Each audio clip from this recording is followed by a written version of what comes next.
Hello fiber friends, it's Christy Day. Today I'm going to talk to you about designing a crocheted or knit garment, or really any kind of garment. So I'm just going to kind of take you through my process. I've been doing some spinning, and so this is my little double ply yarn of wool and camel and silk. So I did a camel and silk single, and then I applied it with some unlabeled wool that's very, very soft to the touch, but I don't know what breed it is. But it was natural gray, and it worked out pretty good because look at how it looks when it's all knit up. Isn't that lovely?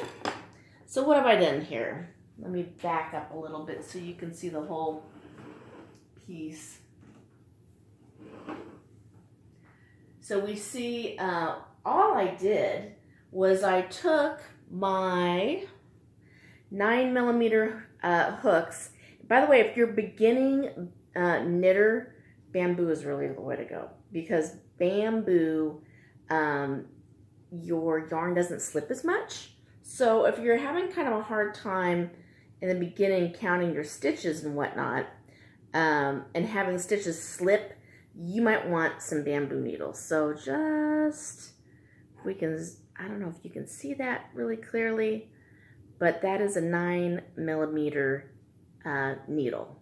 So they're big needles, US 13 size needles. Okay, because this is kind of thick jumbo yarn. Why do I use jumbo yarn? Because I'm lazy, super lazy. Oh, I'm not, look this out of the way. My son's a musician, so he plays trombone, so that's his little stand. So, so what I love about jumbo yarn is that your project goes way, way faster. How fast? Well, in one day, I did this whole front panel of my sweater.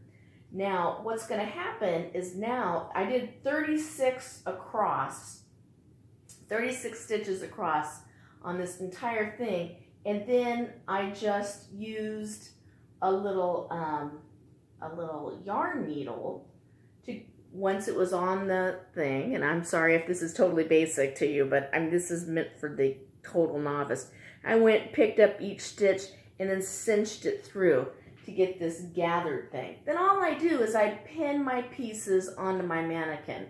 Now I can hear you already saying, Christy, I don't have a mannequin, save me. If you don't have a mannequin, use yourself as your mannequin. Okay, just put a shirt on that you don't care that much about and pin it gently onto yourself, and then look at yourself in the mirror, see how it's hanging, adjust it as you would want it, and then slip that shirt off. Alternatively, if you really want to work with it and say, what exactly, do I want to lay it this way? Do I want to lay it this way?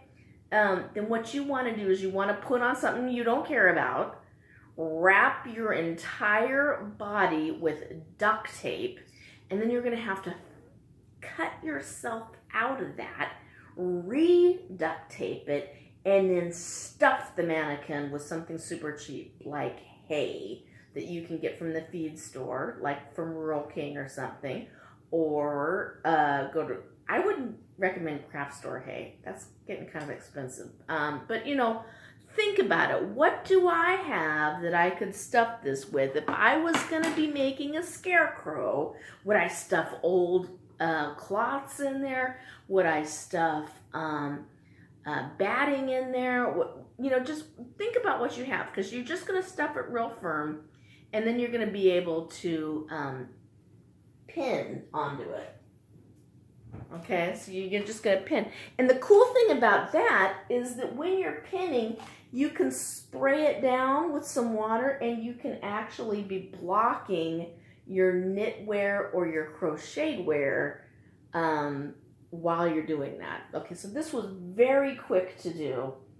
So again, it was just 36 stitches across on these 9mm needles, and then I went up the length of my body that I wanted, and then I just tacked it here with the little needles. Now the next step, because this sweater is going to be slightly like this sweater.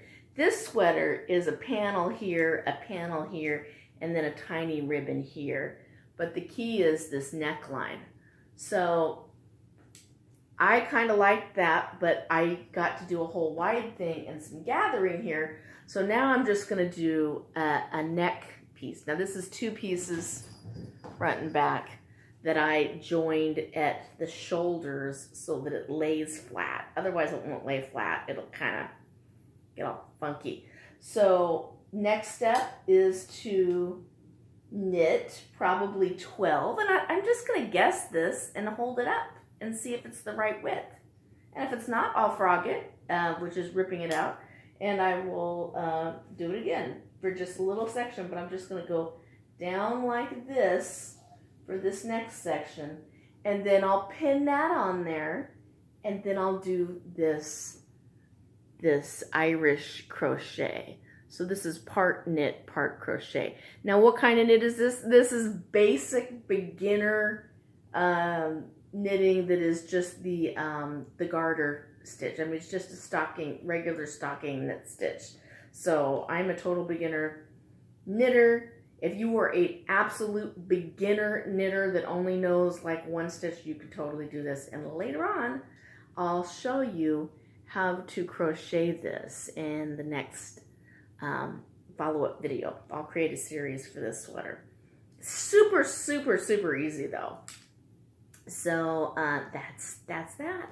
That's how you begin in designing your own crochet. Now, if you want to be really good, and you want to pass your patterns on, like some people do, and some people actually make money on Ravelry doing that, then you're going to have to keep track, and you're going to have to like count as you go and write down your notes, what you're doing, because other people will want to, other people will say, ooh, where's that pattern? And you'll say, there is no pattern, I just made it up. But if you want to be a pattern maker, then take notes, okay? I just don't want to be bothered being a pattern maker, but I am happy to show you my process. That's Christy Day from Wool Envy. Have a great day and get out there and create something. And if you don't have a mannequin, by golly, make yourself a mannequin. Talk to you later. Bye-bye.